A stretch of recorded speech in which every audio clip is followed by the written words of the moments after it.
Gempar di pagi buta itu. Warga Dusun Cemara, Desa Kalentambo, Kecamatan Pusaka Nagara, Subang benar-benar heboh. Sekitar pukul 4 pagi, Minggu tanggal 26 Januari 2025, seorang petani yang sedang memeriksa irigasi sawahnya menemukan seorang laki-laki bersimbah cairan merah tertelungkup di pematang sawah di dekat jalan Pertamina. Tak dapat dihindari, foto dan video pun tersebar dengan cepat melalui media sosial dan grup aplikasi WhatsApp. Ini juga yang semakin membuat heboh pagi itu. Warga yang penasaran langsung ke lokasi penemuan jasad pria tersebut. Waktu itu, laki-laki itu belum dikenali alias teridentifikasi. Siapa sangka, belakangan diketahui dia adalah pria difabel dengan cacat fisik sejak lahir, yakni jalan tidak normal dan bicara agak pelo. Selain itu, yang bikin warga tercengang, pembunuhnya adalah 2 orang wanita. Ternyata ada cinta segitiga yang membuat tragedi itu terjadi. Bagaimanakah awal mula kejadian itu? Cinta segitiga seperti apakah yang membuat 2 orang wanita itu berencana melakukan aksi keji itu? Namun, sebelum melanjutkan kisah ini, silakan klik like, subscribe, dan tanda lonceng terlebih dahulu agar Anda bisa nyaman menyimak kisah ini.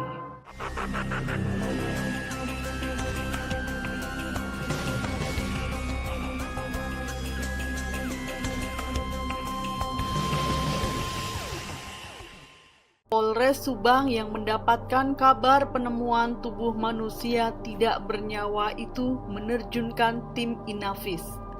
Tim yang bekerja mengidentifikasi identitas berdasarkan sidik jari itu pun terlihat bekerja di lapangan. Lokasi penemuan mayat diberi garis polisi. Sementara beberapa titik lain ditandai sebagai bagian dari penyelidikan. Di sekitar lokasi ditemukan sebuah pisau tanpa gagang yang diduga menjadi alat kejahatan. Korban sendiri ditemukan menggunakan celana panjang putih dan kaos hitam.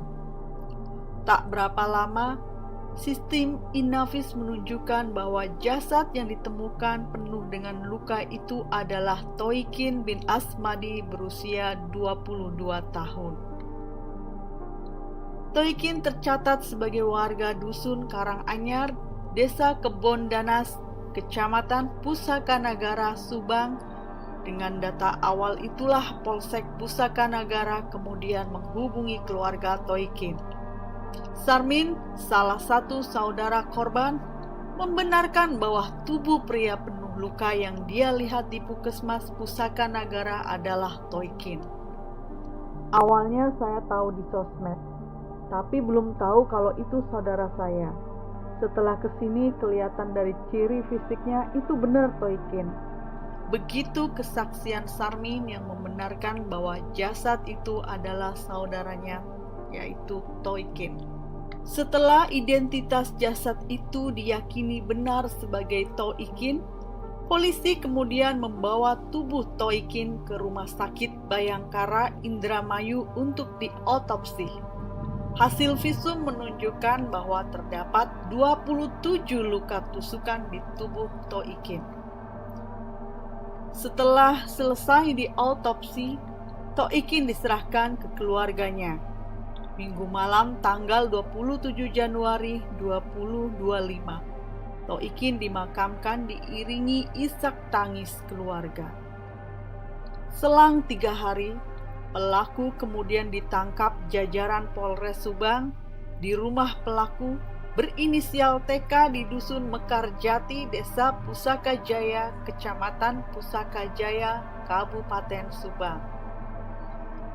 TK adalah gadis belia berusia 16 tahun dan tercatat sebagai siswi kelas 11 alias 2 SMA. Selain TK, polisi juga menangkap perempuan berinisial AN yang berusia 21 tahun. Polisi meyakini dua perempuan itulah yang menghabisi nyawa Toikin dan tidak ada pelaku lain. Bagaimana bisa dua wanita itu menghabisi Toikin? Jika melihat luka di tubuh Toikin, maka penyebab kematiannya adalah karena tusukan benda tajam berupa pisau. Lantas, menjadi sebuah pertanyaan, dari mana asal pisau itu? Kok bisa ada di tengah sawah itu? Akankah ini pembunuhan berencana? TK adalah mantan pacar Toikin. Ketika TK masih duduk di bangku SMP, mereka berpacaran kemudian putus. Namun, Toikin tidak terima diputus oleh TK. Toikin terus berharap bisa menyambung kembali hubungannya dengan TK. Toikin sering mengirim pesan berupa rayuan atau ajakan agar balikan. Beberapa kali juga Toikin mengajak ketemuan. Bahkan, ajakan terakhir disertai ancaman jika tidak mau ketemu, maka aib TK akan disebarkan. Tentu saja hal itu membuat TK jengkel. Di sisi lain, AN yang berpacaran dengan TK alias berpacaran sesama jenis cemburu melihat AN masih berhubungan dengan Toikin. Kecemburuan AN itu semakin membuat TK jengkel dengan Toikin. Udah jengkel diancam Toikin, malah dicemburui pula sama AN, pacar sesama jenisnya. Jadilah keduanya bersepakat untuk menghabisi nyawa Toikin. Jika TK karena rasa jengkel dan dendam, sementara AN termotivasi karena rasa cemburu. Menghabisi Toikin adalah solusi bagi mereka berdua. Pada tanggal 20 Januari 2025, melalui pesan WhatsApp, TK menyampaikan bahwa dia bersedia menerima ajakan Toikin untuk bertemu. Mereka bersepakat berjumpa pada hari Sabtu, tanggal 25 Januari 2025. Sabtu malam, sekitar pukul 19.00, AN dan TK menjemput Toikin di sebuah warung di dekat rumah Toikin. Namun, sebelum menjemput Toikin, TK dan AN sudah menyiapkan pisau masing-masing.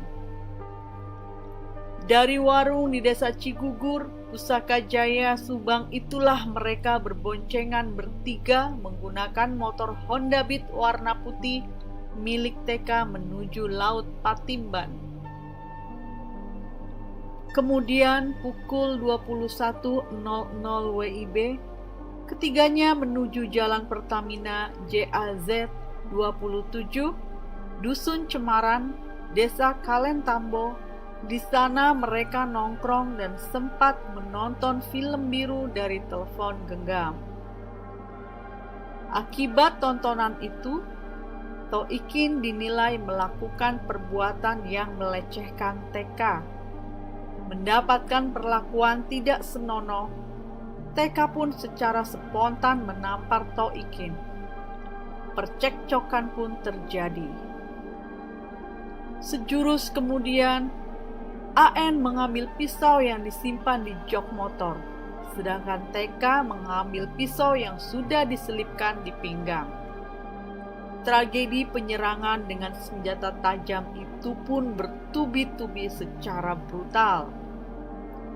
Toikin pun tersungkur bermandikan cairan merah. Melihat Toikin tersungkur, AN dan TK pun kabur menuju rumah. Namun, di tengah jalan, sekitar pukul 23.00, mereka kembali lagi ke TKP untuk memastikan Toikin sudah tidak bernafas lagi. Benar saja, Begitu mereka sampai di lokasi kejadian, Toikin masih bergerak. Lagi, mereka menyerang Toikin hingga benar-benar tidak bergerak lagi. Setelah mengeksekusi korban hingga tewas, pelaku kemudian membuang satu pisau ke sumur yang letaknya tidak jauh dari TKP dan satu pisau lagi ke sungai. Keesokan harinya, tubuh Toikin yang tergeletak di pematang sawah di dekat jalan Pertamina itu ditemukan petani di pagi buta. Polisi yang melakukan olah TKP dan menelusuri orang yang berkontak terakhir dengan Toikin pun membuka tabir siapa pelaku yang keji itu. Dalam 3 hari setelah Toikin ditemukan, TK dan AN pun ditangkap. Kapolres Subang AKBP Arik Indra Sentanu menjelaskan bahwa atas perbuatannya tersebut, AN dijerat dengan pasal 340 KUHP tentang pembunuhan berencana, jungto pasal 338 KUHP tentang pembunuhan dengan ancaman hukuman maksimal pidana mati atau penjara seumur hidup. Sedangkan khusus untuk pelaku TK yang masih di bawah umur atau anak yang berhadapan dengan hukum, proses penanganannya berdasarkan UU RI nomor 11 tahun 2012 tentang Sistem Peradilan Pidana Anak, di mana ancaman hukuman untuk anak di bawah umur adalah setengah dari hukuman orang dewasa. Begitulah biasanya hubungan terlarang atau hubungan yang tidak lazim seringkali berakhir dengan tragis. Bagaimanapun, ketidaklaziman atau penyimpangan adalah ketidaknormalan, maka biasanya akan melahirkan sesuatu yang tidak normal pula, termasuk berupa kejahatan. Maka jadilah Anda pribadi yang normal dan sehat.